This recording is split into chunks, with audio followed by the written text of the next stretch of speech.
नमस्कार बंधुरा श्रीमयीज एस्ट्रोलजिकल टिप्स चैनेले तुम्हारे सकल के स्वागत जानाच्छि। आज के आमि तुम्हादेरके भवनेर अंगन विचार सम्बन्धे किछु कथा तुले धरबो। भवनेर अंगन अर्थात कोर्टयार्ड एर दैर्घ्य एवं प्रस्थेर मापेर जोगफलके 8 दिए गुण करे गुणफलके 9 द्वारा भाग करे जे भागशेष थाकबे तार नाम एवं तार फलाफल तुम्हादेरके जानाच्छि। যেমন যদি তোমাদের এক ভাগশেষ আসে তাহলে তার নামকরণ হচ্ছে তস্কর এবং ফলাফল হবে চৌর্যভয়। 2 নম্বর হয় যদি ভাগশেষ তাহলে নাম ভোগী এবং ফলাফল ঐশ্বর্য লাভ। 3 যদি বেরোয় তাহলে বিচক্ষণ, নাম হচ্ছে বিচক্ষণ এবং ফলাফল হচ্ছে বুদ্ধির বিকাশ। 4 ভাগশেষ যদি থাকে তাহলে দাতা, नाम हबे दाता एवं फलाफल हबे धर्मकर्मे बृद्धि। 5 यदि भागशेष थाके नाम हबे नृपति एवं फलाफल हबे राजसम्मान। 6 भागशेष होले नाम हबे नपुंसक एवं फलाफल हबे स्त्री पुत्रादिर हानि। 7 यदि भागशेष हय एवं नाम हबे धनोद एवं फलाफल हबे धनागम। 8 यदि भागशेष बेरोय ताहले नाम हबे दरिद्र एवं फलाफल हबे धननाश। 9 यदि भागशेष हय नाम हबे भयदाता एवं फलाफल हबे चोर एवं शत्रु भय। आंगिनार मध्यभाग नीचू एवं चारिदिक उঁচু थाकले सन्तति नाशकारक हये थाके। आंगिनार मध्य उঁচু एवं चारिपार्श्वे निम्न थाकले शुभ फल प्रदान करे थाके। गृह निर्माण काले जलप्रवाहेर उपरे विचार करा भालो। एबारे आमी जानाबो जे कोन दिकेर फलाफल किरकम एवं मतान्तरे बा फलाफल कि आमरा पेये थाकि। पूर्व दिकेर यदि जलप्रवाह हये थाके ताहले किन्तु सेटा शुभ, आर मतान्तरे पूर्व दिके यदि प्रवाह हये थाके ताहले अर्थलाभ हये थाके। पश्चिम दिक यदि हये थाके ताहले फल हच्छे सन्ततिनाश एवं मतान्तरे पश्चिमे यदि हये थाके ताहले पुत्रनाशও बुझिए थाके।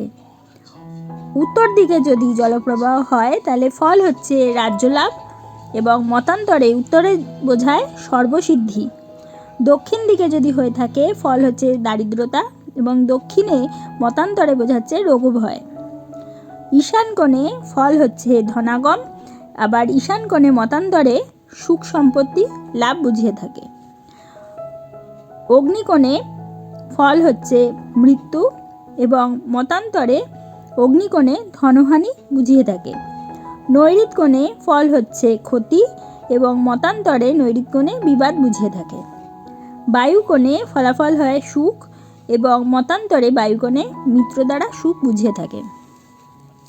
वास्तुशास्त्रेर विधान अनुसारे निर्मित भवने जलप्रवाह उत्तर दिक, पूर्व दिक, ईशान कोण एवं वायुकोणमुखी करे निकाश करा शुभफलदायक हये थाके। যতদূর সম্ভব ভবনের জলধারা নিকাশের ব্যবস্থা ঈশান কোণ কিংবা বায়ুকোণে রাখাই অতি শুভ বলে গণ্য করা হয়ে থাকে। গৃহের পূর্ব দিকে নালীমুখ রাখা কিন্তু জ্ঞান, বুদ্ধি এবং বিবেকদায়ক। গৃহের উত্তর দিকে নালীর মুখ রাখা হলে অর্থলাভ হয়। গৃহের দক্ষিণ দিকে নালীর মুখ রাখা হলে পীড়াকারক বোঝায়। গৃহের পশ্চিম দিকে নালীর মুখ রাখলে ধনহানি বুঝিয়ে থাকে। অতএব ঈশান, উত্তর, পূর্ব এবং বায়ুকোণের দিক দিয়েই গৃহের জলনিকাশের ব্যবস্থা রাখা উচিত। তাহলে বন্ধুরা, আজকে তোমরা জানলে ভবন যে আমরা নির্মাণ করছি সেখানে জলপ্রবাহের যে ধারা বা জলপ্রবাহ যে দিকে হচ্ছে তার উপর একটা বিশাল ফলাফল বাস্তুমতে নির্ভর করছে।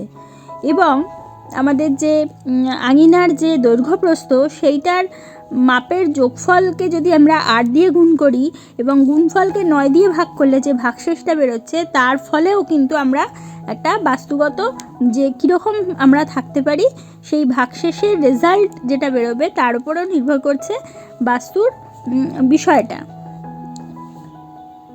যদি তোমাদের আমার এই ভিডিওটা ভালো লাগে তাহলে অবশ্যই তোমরা একটা লাইক করে দিও, তোমাদের পরিচিতদের মধ্যে শেয়ার করে তাদেরও জানার সুযোগ করে দিও এবং যারা এখনও পর্যন্ত আমার চ্যানেলটা সাবস্ক্রাইব করোনি অবশ্যই সাবস্ক্রাইব করে দিও এবং পাশে থাকা বেল আইকনটি প্রেস করতে কিন্তু একেবারেই ভুলো না।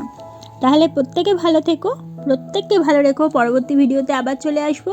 ততক্ষণের জন্য সকলকে ধন্যবাদ। নমস্কার।